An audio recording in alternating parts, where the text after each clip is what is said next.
We had the Volvo XC90 T8, which was like the Inscription. Top, Inscription, Yep. the Yes. top of the line one. We had the Audi Q7, and we had the Honda Pilot.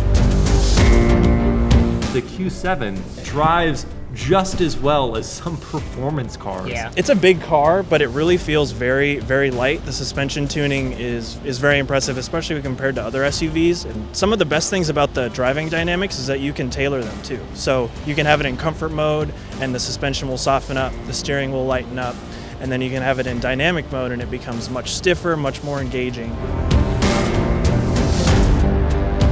Pilot does have a lot of the features that were in those other two cars. True. It didn't Exactly have right. some of the standout stuff, like it didn't have a plug-in hybrid powertrain. Tons of storage. And as far as the technology, it has a full suite of safety features, very easy to use infotainment system. I think that's a credit to the Pilot, is that, although that it almost looks unfair to compare that to other cars in the segment, price range, you get a lot of this in the Pilot, similar features that you had in the other two, but on a much lower and more accessible range. Yeah.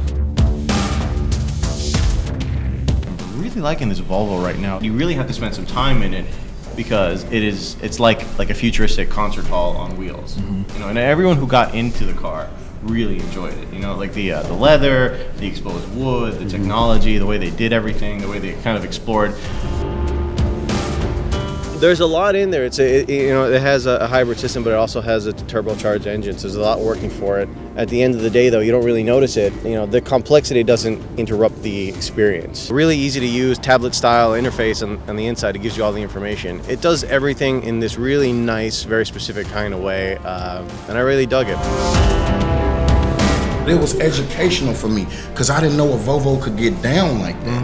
You know what I'm saying, though? Yeah. So out of all the cars that we maneuvered in today, you feel me, though, and got active in, the Volvo probably was my favorite. That was your favorite? Yeah. And we concur.